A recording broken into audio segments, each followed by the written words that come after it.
아멘. 예수님이 안식일에 38년 동안 병자로 있었던 환자를 일으켜 세우셨습니다. 그러자 유대인들이 난리가 났어요. 안식일에 어떻게 환자를 치유할 수가 있느냐고요. 그렇다면 우리는 이런 질문을 하겠죠. 도대체 안식일이 무슨 날이기에 그렇게 38년 된 병자를 일으킨 것이 죄가 되고 난리를 칠 일이냐라고 말입니다. 우리 보통 사람들은 안식일은 쉬는 날이다, 일을 안 하는 날이다, 이렇게 생각을 합니다. 그러나 안식일은 일을 안 하는 날이 아닙니다. 안식일은 우리의 마음에 하나님의 말씀과 하나님의 은혜와 사랑을 내면화시키는 날이다. 다시 말하면 우리 속에 말씀을 받아들이고 관계를 받아들이고 은혜를 받아들이고 사랑을 받아들이는 날이다. 그래서 이 말을 짧게 요약하면 하나님의 말씀을 내 안에 받아들이는 내면의 날이고, 사람과 사람과의 관계를 내면화시키는 날이고, 사물과의 관계를 내면화시키는 날이다. 이 말을 한마디로 말하면 우리의 속사람에 하나님의 말씀과 관계의 사랑이 터치됨으로 인해서 내 속사람이 변화되는 날이 바로 안식일이라는 말씀입니다. 이런 면에서 안식일에 예수님께서 38년 된 병자에게 자리를 들고 일어나 걸어가라는 이 말씀은 단순히 예수께서 병을 고치는 것만으로 의미한 것이 아니라 구약의 종교의 기대, 그리고 희망이었던 메시아의 도래, 그리고 약속의 성취를 의미하는 아주 중요한 사건이었다는 말씀입니다. 그래서 베데스다 연못가에는 수많은 불치의 환자들이 거기에 모여 있었어요. 이 사실은 뭐야? 구약의 종교, 오늘날의 현실적인 신앙의 단면, 그리고 그 이면의 모든 것을 하나로 다 보여주는 모습이 아닐 수 없다. 구약의 종교에는 목마른 구원입니다.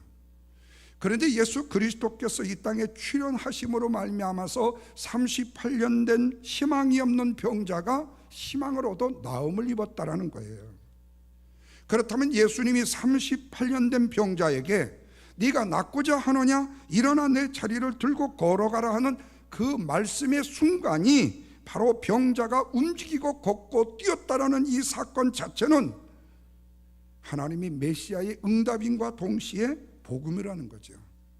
이런 의미에서 구약의 종교는 예수님이 이 땅에 오심으로 이미 끝이 나버렸다라고 말씀을 드릴 수 있어요. 뿐만 아니라 예수님은 유대 신앙의 상징인 예루살렘을 향해서 이 성을 헐어라, 그러면 내가 3일 만에 다시 짓겠다 하신 이 말씀 자체와 베데스다 연못가의 병자로 있는 이들을 향해서 내가 너희에게 영원히 목마르지 않는 샘물을 주리라, 그러니 일어나 내 자리를 들고 걸어가라는 이 말은 바로 구약의 종교의 마침표를 찍는 메시아의 복음의 현장이라고 말씀드릴 수 있다. 그래서 예수님이 베데스다 연못가에서 38년 된 병자를 고친 사건은 구약의 종교에 이제 마침표를 찍고 천막을 내리는 때이다. 목마른 제사와 구원은 이미 끝이 났다. 예수님이 이 땅에 오셨기 때문에 끝이 났다는 거예요. 그러므로 우리가 신약과 구약 성경을 비교해 보면 참 재미있는 것이 나와요. 구약의 창세기 말씀에 보면요, 누가 몇 살에 나가지고 몇 년을 살다가 뭐하죠? 죽고, 누가 몇 년 살다가 죽고, 누가 뭐보다 죽고가 바로 창세기 기록의 내용이에요. 근데 여러분, 신약의 마태복음 한번 보십시오. 1장을 보면요, 나타가 볼일을 다 봐요. 낳고 기록이 됩니다.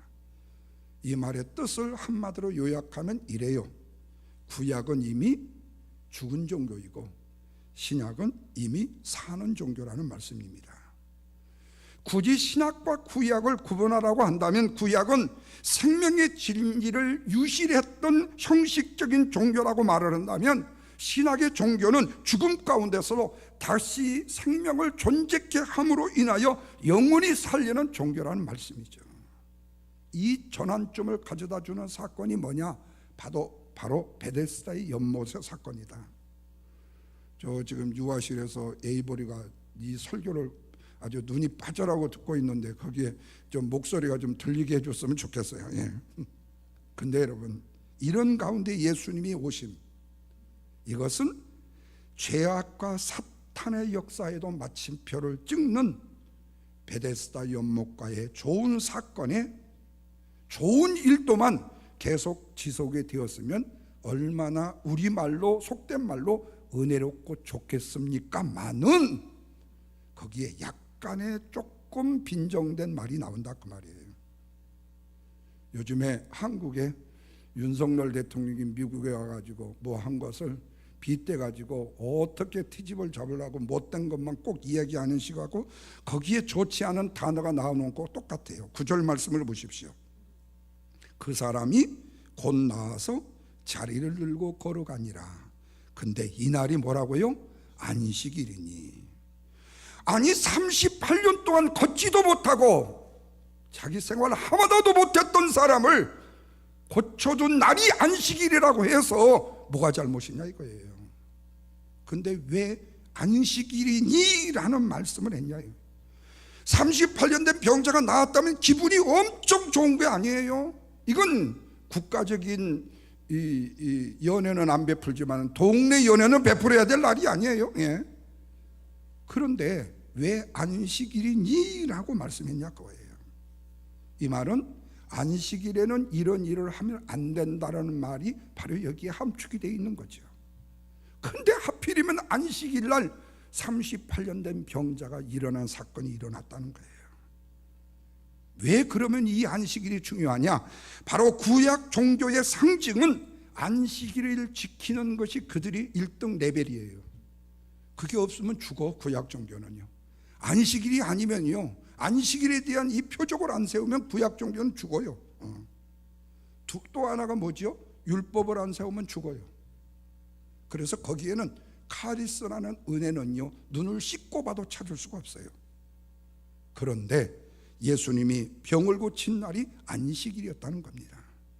그래서 유대인들이 예수님이 이 38년 된 병자를 고치는 일을 꼬투리를 잡아가지고 예수님을 공격하기 시작한 거예요. 10절 보십시오. 다 같이 읽습니다. 유대인들이 병 나은 사람에게 이르되 안식일인데 네가 자리를 들고 가는 것이 옳은 일이냐? 너 그게 맞는 말이니? 이 말이에요. 근데 여러분, 복음서에 이 유대인들이라는 표현이 무려요 70번이 나옵니다. 그런데 이 유대인이라는 이 말만 뒤에 들어가면 반드시 예수를 반대하고 예수를 대적하고 핍박하고 죽이려는 사람으로 나온다는 거예요. 그렇다면 당시의 유대인들은 예수님과 뭐라는 거예요? 엔소 아닌 엔소가라는 거죠. 그런데 이들이 당시에는 구약 종교를 대표하는 사람들이었다는 거예요. 바리새인, 사두개인, 서기관, 제사장들로 구성이 되어 있고 당시에 영향력이 있는 권력층에 해당하는 사람들이 바로 다 누구냐? 유대인들이었다. 근데 이 사람들이 힘을 모아가지고 구약 종교의 이름으로 예수 그리스도를 처단해야 되겠다는 거예요. 그러므로 잘못된 구약 종교의 신봉자들에게 예수 그리스도가 나타났다는 사실은 그들에게 불편하고 당황스러운 일이 되지 않을 수가 없었다는 거죠. 마치 여러분 잔잔하게 평하는 교회에 어떤 열심히 있는 교인이 딱 나타나가지고 교회를 뒤집자시피 열심히 하면은요, 그 평안하게 있던 분이 하는 얘기가 뭐라는 거예요? 아니 저 사람이 누구길래 와가지고 교회를 이렇게 뒤집어 놔? 그런데 목회자 입장에서는요, 잠자고 있는 교회예요. 그렇게 열심히 있는 성도가 오면요 기뻐요. 왜? 전도도 해와가지고 새로운 성도들이 늘어나지 교회에. 그러면 이제 잠자고 있는 성도들이 뭐라고 생각하느냐? 우리 목사님은 저런 사람만 좋아한다고. 그게 제가 개척 때 당했던 일이에요. 예. 개척 때 당했던 일이에요. 그리고 돈 많은 사람을 좋아한다는 등, 이쁜 사람을 좋아한다는 등 등등이에요. 자신들이 왜 잠자고 있었는지에 대해서는 생각을 안 해요. 여러분, 지금 유대인들은 잠자고 있는 영혼들입니다. 그런데 38년 된 병자, 한 번쯤 걸어보고 한 번쯤 뭔가 어디라 여행이라도 가고 싶고 누구라도 만나서 뭔가 즐거운 시간을 갖고자 하는 그 사람이 간절히 낳고자 38년 동안 그가 움츠리고 있다가 누가 베데스 연못가에 물이동할 때 첫 번째 들어가는 사람이 남을 입는다고 해서 거기에 간신히 와 지금 기다리고 목 놓아 기다리고 있는데 그 사람이 치료를 받았다는 거예요. 그렇다면 국가적인 잔치는 아니어도 동네 잔치는 아까 해야 된다고 말씀을 드렸잖아요. 그렇다면은 아무리 구약의 종교라도 이 유대인들이라도 예수님이 이 행하신 일에 대해서 저 사람 별난 사람이네, 참 큰일 했네, 이렇게 하면 해야 되는 거 아니겠어요? 근데 왜 그들의 마음이 불편해지냐 그 말이에요. 오늘날 세상의 사람들도요, 진리를 원해요. 그런데요, 진리를 별로 좋아하지는 않아요. 왜? 불의한 사람들에게는 진리처럼 불편한 게 없기 때문에 그런 겁니다. 그래서 당시의 유대인들이 예수의 출현이 자신들의 존재의 가치에 끝나는 것을 의미하기 때문에 예수님의 역사를 필사적으로 막은 거예요. 그러나 여기에 안식일이 단순한 것 같지만 굉장히 중요한 문제를 안고 있다는 사실이에요. 왜냐하면 당시에 그들에게 하나님이 모세에게 말씀하신 안식일의 참된 의미는 이미 그들의 마음속에서, 생각 속에서, 삶 속에서 잃어버린 지 오래가 되었고 오래전의 일이고, 지금에 남은 것은 뭐지요? 안식이라는 형식과 제도만이 자기들을 얽매이고 있었다는 사실 자체예요.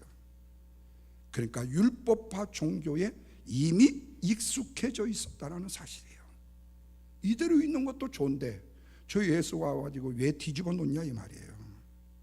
그래서 유대인들은 38년 된 병자가 살아난 사건에 대해서, 일어난 사건에 대해서 기뻐하기보다는 예수님 앞에 어떻게든지 시비를 걸고자 하는 거예요. 그래서 이들에게 38년 된 병자의 감격과 기쁨은요 전혀 그들에게 없는 거예요. 오로지 자신들의 권위의 실주와 영향력의 감소와 신뢰하고 율법화된 자신들이 신봉하는 구약의 종교의 상처를 받은 것에 저들은 뭐가 나 있어요? 성질이 나 있다는 거예요. 그래서 어떻게든지 주님이 행하시는 일에 대해서 깎아내려야 되는 겁니다. 여러분, 진짜 되어진 나라는요, 야당이 국익을 위해서 일하든 여당이 국익을 위해서 하든요, 정치인들은요 국익을 위하는 일은 모두 다 대환영을 해줘야 돼요. 그런데 어디 저쪽에 어떤 나라는요 국익을 위해서가 아니라 지를 위해서 하는 거예요. 지를 위해서요. 지가 국회의원 한 번 더 몇 년 해먹어야 되고 지가 권력돈 더 잡아야 되고, 그러면 백성들은 뭐냐는 거예요. 백성들은 봉입니까? 여러분, 서글픈 현실이 아닐 수가 없어요. 그럼에도 나라가 존재할 수 있다는 것, 3만 몇천 불의 국민소득을 얻고 있다는 것, 하나님의 은혜가 아니고는 안 되는 일 아니에요. 이렇게 얘기하면 저보고요 뭐 비판한다고 뭐 하는데, 솔직히 여러분 생각해 보세요. 아무리 사람이 못됐다고 해도요 자기 자식에게 옳은 일을 가리킨다면 남에게도 옳은 일을 가리켜야 돼요. 언제 그런 일이 있었잖아요. 전라남도 완도에 김이 많이 나와요. 미역이 많이 나와요. 그런데 그 부모들이 서울에 살고 있는 자식들 집에 자기들이 만든 미역과 김을 안 준다는 거예요.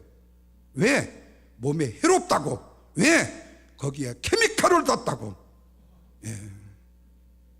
여러분, 그게 할 짓입니까? 예. 할 짓이에요. 그 말을 말하는 거예요. 내가 내 양심에 꺼리끼면은 다른 사람에게도 꺼리끼는 일이 되는데, 내 양심에 꺼리끼는데 왜 다른 사람에게는 그것이 주장돼야 돼요? 그 말이죠. 여러분, 이런 사회가 되어지면 세상이 어떻게 되고, 이런 가족의 관계가 되어지면 세상은 어떻게 되겠어요? 다른 사람은 컨닝해 갖고 베끼는 거요, 나쁜 짓이고, 지 자식은 지가 도와가지고 점수 매겨주는 것은 좋은 일이고. 더 이상 하면은 또 괜히 안 되니까, 자 11절 12절 말씀을 보십시오. 뭐라고 그랬죠? 대답하되 나를 낫게 한 그가 자리를 들고 걸어가라고 하기에 걸어갔다는 거예요. 그랬더니 저희가 묻되 나더러 자리를 들고 걸어간 사람이 누구냐고 물었다는 거예요. 여러분, 이 말이요 보편적인 말 같지요. 그런데 네 병을 누가 고쳐줬니? 야, 너 진짜 명이 만났다, 이렇게 해야 되는 거 아니에요? 그런데 누가 안식일 날 네가 병을 나았고 걸어가라고 했냐, 이 말이에요. 이 말을 더 리얼하게 내가 조금 재미있게 표현하면, 이놈아, 해필이면 왜 안식일 날 나왔냐? 오늘 좀 기다렸다가 내일 나가지고 내일 걸어가지, 이 말이에요. 아니, 죽게 생긴 사람한테 안식일이 뭐고 지금 죽게 생긴 사람이 평일이 뭡니까? 그러면서 안식일을 범한 주범이 누구냐를 찾는 거예요. 여러분, 이런 지금이나 그때나 이런 식으로 생각하는 형태는 악한 인간들의 속성에 똑같다는 거예요. 이게 바로 잘못된 세상이고 잘못된 종교의 허상이 아니고 뭐냐? 바로 종교적인 형식과 율법의 제도로 인간의 본질과 자유를 무참하게 짓밟아버리는 모습이라는 거죠. 왜 그래요? 안식일의 본질을 잃어버린 지가 형식과 제도에 너무 붙잡혀 있기 때문에. 그래서 13절을 보십시오. 고침을 받은 사람이 그가 누구인지를 알지 못하니 사람들이 많아 이미 예수가 피해버렸다. 그러면 우리는 이런 질문을 해요. 왜 이 사람은 자기를 고쳐준 예수에 대해서 몰랐을까? 예수님이 몇 마디로 자신의 병을 고쳤으니까 그로 인해서 기적같이 사람들이 몰려들 거 아니에요. 기적의 현장을 보려고. 그랬더니 이 사람이 누가 고쳤냐고 물으니까, 다른 사람 물으니까 예수님이 자리 들고 피해버렸으니까 누가 고쳤는지를 모르는 거예요. 여러분, 여기서 우리는 예수님에 대해서 새로운 사실이 아닌 우리가 늘 알고 있는 사실을 발견하게 되어져요. 예수님은 사람들의 영광이나 칭찬이나 인기에 별로 관심이 있는 분이 아니시라는 거예요. 예수님은 그런 인기와 칭찬이 있을 때마다 살그머니 자리를 피하셨다는 말씀이에요. 바로 이분이 저와 여러분을 죄 가운데서 구원하신 구원의 주, 겸손의 주, 말구유에서 오신 주님이시다. 예수님의 관심은 세상의 인기보다도 희망이 없는 한 영혼에 대해서 불쌍히 여기는 그 마음이었다. 그런데 오늘날 자신의 권력과 인기 등의 관심에 묻혀가지고 권력의 틀에서 무참히 짓밟혀가는 사람들에 대한 애정이 없는 모습들이 얼마나 많느냐, 그 말이에요. 여러분, 저는 참 인기 한때 있었는데 인기가 떨어졌다고 자살하는 연예인들을 보면서요, 우습지도 않고 기가 차고 매가 쳐요. 아니, 지가 언제부터 그렇게 인기가 있었어요? 드라마 한 편 잘해가지고 잘 선택이 돼가지고 한번 잘해서 인기가 있었어. 그러면 그 뒤에 잊혀질 수도 있어요. 그런데 왜 자기는 항상 유명해져야 되냐고요? 항상 인기가 있어야 되냐고요? 아니, 그런 못된 것이 어디가 있어요? 그래서 왜 그가 인기가 떨어졌다고 자기가 자살을 하냐고요? 지가 언제부터 인기를 한 몸에 갖고 살았나요? 진짜 세상 말로 말하면 웃기지 않는 일이잖아요. 여러분, 중요한 것은 그거예요. 오늘 우리에게는요, 때로 내가 한 일에 대해서 평점을 잘 받을 수도 있지만 내가 한 일에 대해서 평점을 못 받을 수도 있어요. 그런데 문제의 그 평점을 누가 두느냐, 그 말이에요. 내가 내 자신에게 보람된 일을 했다면 세상 사람들이 나를 이해해 주지 못했어도 나는 기쁘고 감사한 거고요.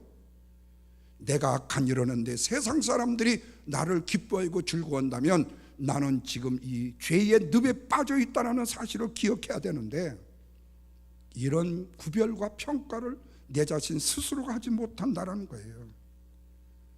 그런데 14절을 보십시오.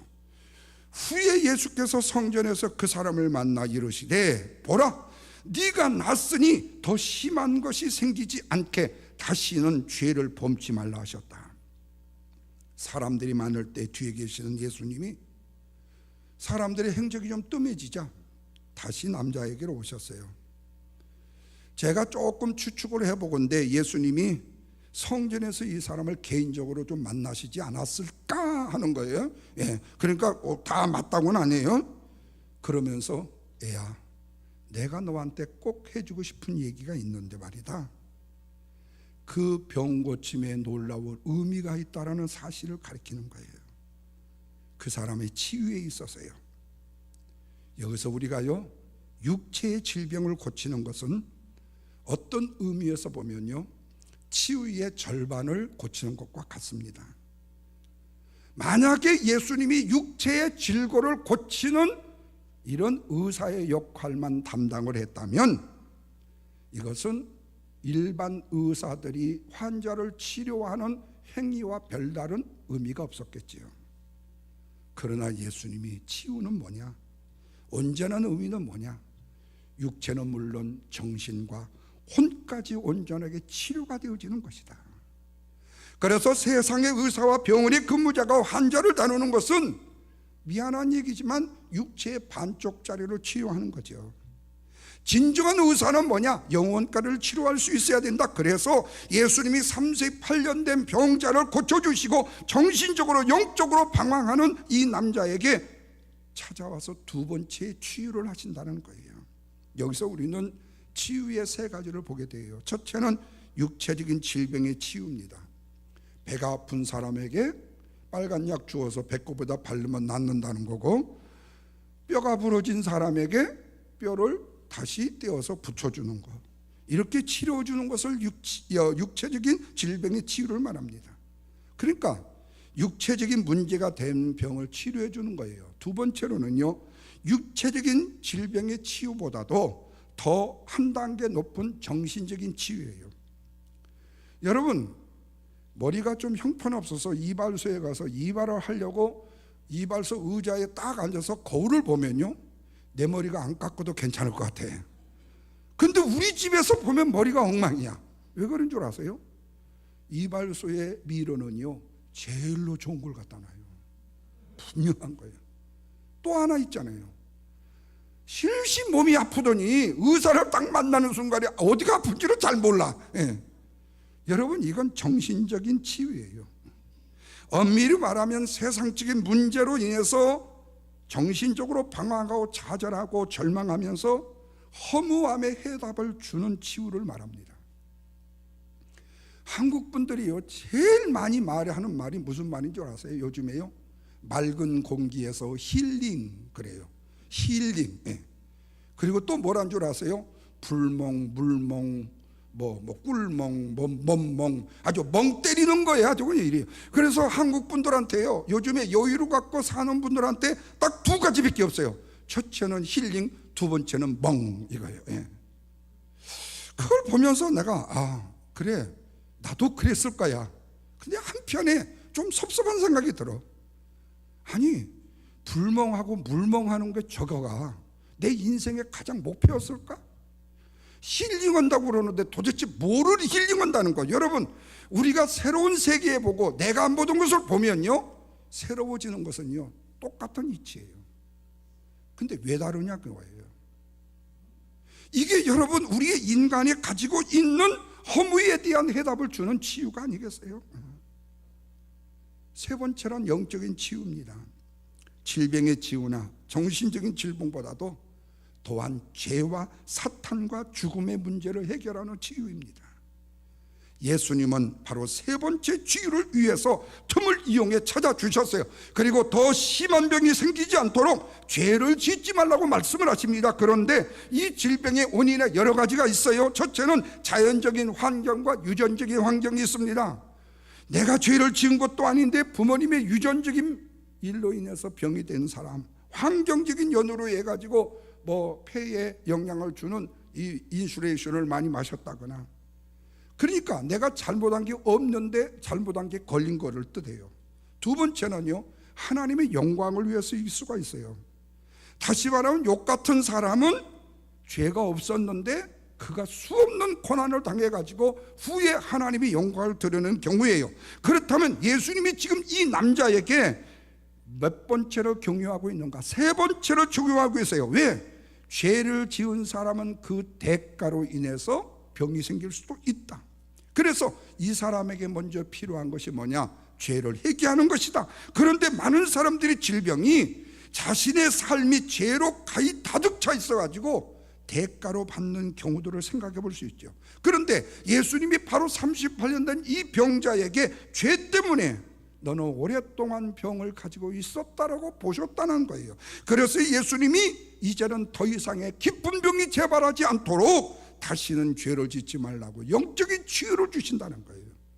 대표적인 사람이 구약의 히스기야 왕 아닙니까? 여러분, 질병의 성격은 사람마다 다릅니다. 어떤 질병은 고난을 겪은 후에 많은 사람에게 하나님의 영광을 보여주는 계기가 되어가지고 새롭게 하소서에 나와가지고 죄를 엄청 지은 사람이 새롭게 변화됐다고 간증을 하는 모습을 보게 돼요. 뿐만 아니라 각 교회마다 아주 깡패짓었던 사람이 변화돼가지고 이제는 내가 새 사람이 되고 목사가 되었다고 간증을 하는 게 있어요. 또 하나는요, 내게 감사하고 기뻐하며 그리고 내가 지금 감사하고 주의 축복을 누리는 것은 내가 현재 지금 나에게 이 질고가 있기 때문에 바울처럼 내가 이것이 나를 교만하지 않게 하는 하나의 육체의 가시라고 즐거워할 수 있어요. 그래서 어떤 사람은요, 왜 나만 겪는 고난이냐고 원망하는 사람도 있단 말이죠. 왜 나만 이 질병에 걸리냐 그 말이에요. 그러니까 사람마다 그 질병에 대하는 태도는 달라요. 그런데 이 사람도 자신의 병을 고쳐는 사람이 누군지 몰랐는데 다시 죄를 짓지 말라는 말씀을 듣고 보니 15절 말씀에서 나를 고친 사람의 이름이 누구라고요? 예수라는 사람이라는 말씀을 하는 거예요. 여러분, 여기에 전도의 정의가 나옵니다. 그분이 나를 구원해 주셨고 그분이 내 질병을 치유해 주셨고 그분을 내가 만났는데 희망이 생겼고 내 미래와 비전과 그리고 기대가 생겼다. 그리고 내 마음속에 즐거움과 기쁨이 없었는데 그분을 만남으로 인하여 기쁨과 평안이 내 마음속에 경험되어지니 그분이 바로 나의 예수님이셨다라고 전도하는 거예요. 자신을 변화시킨 분이 예수라고 말하는 겁니다. 이게 바로 38년 된 자가 전도하는 전도법이에요. 그런데 여러분, 좋은 일이 있으면 같이 기뻐해야지만 그렇지 않은 경우도 있을 수 있어요. 자, 16절입니다. 다 같이 보십시오. 그러므로 안식일에 이런 일을 행하신다 하여 유대인들이 예수를 뭐하게 됐다고요? 핍박하게 됐다. 그래서인지 예수를 믿는다는 것이 굉장히 좋은 일인데요, 우리 주위를 보다 보면요, 예수 믿는 사람들이요 마치 벌레 보듯이 싫어하는 사람들도 종종 주위에 많습니다. 우리가 옳은 일을 하고 옳은 종교를 받고 있다고 해서 우리를 다 찬성하는 게 아니다. 이런 현상들은 종교적인 억압과 어둠의 세력이, 사탄의 세력이 세상을 덮고 있기 때문에 하나님의 말씀을 정확하게 이해하지 못하고 해석하지 못하기 때문에 생겨난 일일 수 있는 거죠. 그래서 예수님이 당신을 십자가에 못 박는 그 병정들과 그 영혼들을 향해서 아버지요, 자신들이 하고 있는 일이 죄인지 무엇인지를 몰라서 그런 겁니다. 자, 17절 보십시오. 예수께서 내 아버지께서 이제까지 일하시니 나도 일한다 하시매.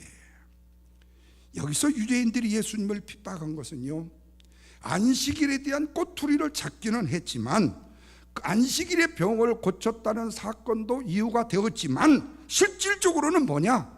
종교적인 율법과 자신들의 권위와 자신들의 기득권을 누가? 저 촌뜨기 예수가 깨트려 버렸다는, 그러니 용서할 수 없다는 것이 바로 그들이 예수님에 대해서 분노한 이유 중에 첫 번째라는 거예요. 이에 대해서 예수님이 17절에서 그 답을 주셔요.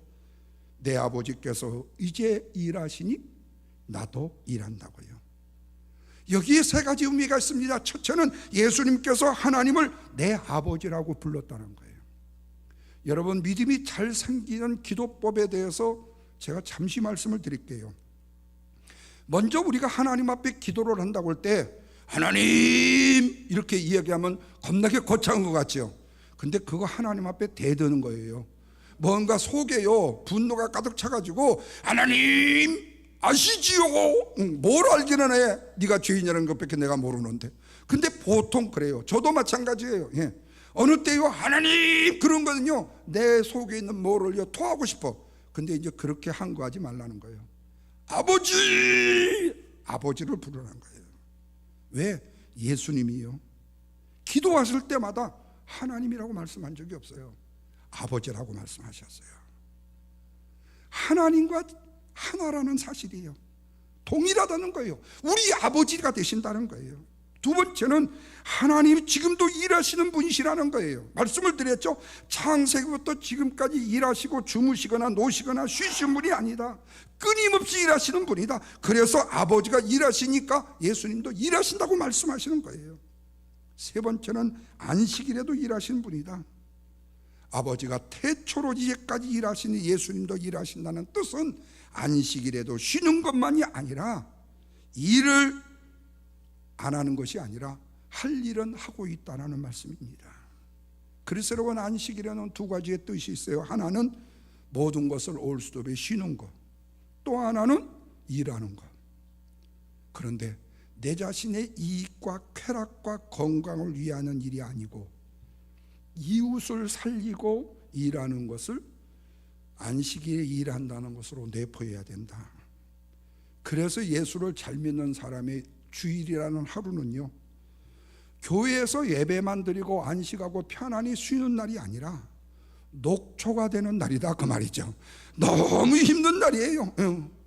그래서 때로는요 도대체 이 안식일은 쉬는 날이라고 그러는데 내가 무슨 팔자로 타고내가지고 일주일 내내 일하고 교회 가서 또 주일학교 봉사해야 돼, 성가대 봉사해야지, 교회 뭐 친교해야지, 내가 왜 일을 싸고 도냐고요. 근데 여러분 한편에 생각해 보세요. 병원에 들어넣어 지금 입원하고 계시는 분은요 와서 그렇게 친교를 돕기 위해서 음식을 만들고 싶어도요 못 만드는 분이 많아요. 그래서 안식일의 개념은 일하는 것과 쉬는 것을 겸하고 있다는 겁니다. 하나님을 기쁘시게, 사람을 기쁘게 하는데 진정한 안식의 의미가 있다는 말씀이에요. 그래서 좋은 성도는 주일에 예배를 드리고 병든 자나 가난한 자나 연약한 자를 돌보아 찾아가 줍니다. 때로는 내가 헉헉거릴 정도로 하나님을 섬기고 사람을 섬기고 봉사하며 도와주는 것이 진짜 안식일을 지키는 뜻이 되기도 한다 그 말이에요. 그래서 여러분 주일날이라고 해가지고 이건 또 누구를 내가 지칭하는 게 아니에요. 주일날이라고 해가지고 늦게까지 포자는 것은 별로 안 좋다는 거예요. 예. 왜냐하면요 주일날에도요, 그러니까 주일이 아니라도요 내가 몸이 피곤하면요 쉬고 오래 잘 수 있어요. 근데 이것이 잘못 습관이 되어지게 해요. 늦게 일어나게 되면요 이것이 나태와 욕망과 쾌락을 만족시켜 주는 것 외에 별 의미가 없다는 거예요. 그래서 여러분 쉬어도 적당히 쉬어줘야 해요. 내 평생에 일하지 않고 쉬는 것이라고 하는데요 석 달만 쉬어보세요. 몸에요 이상 생겨요. 네, 이상 생겨요.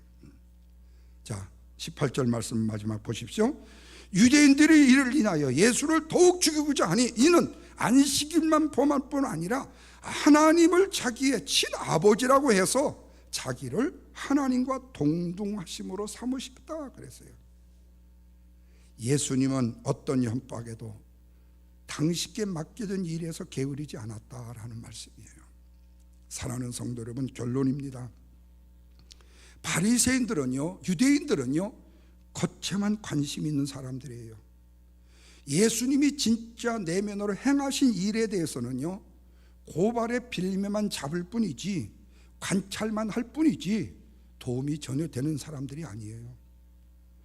안식일이라는 주님의 날을 통해서 자기 자신들의 내면화를 일구는 날이기보다는 상대방의 외면을 문제 삼는 사람들이라는 거예요. 이걸 하기 위해서 역사적 사명을 타고 태어난 사람들이라는 거예요. 그러나 내 자신의 내면화보다도요 다른 사람의 외면에 대해서 문제를 삼는 부자 청년에게 예수님은 누가복음 10장 26절에서 이렇게 말씀해요. 율법에 무엇라고 기록이 되어 있지? 네가 그 율법을 읽어본 적이나 있느냐? 그 말이에요. 이 말은 뭐죠?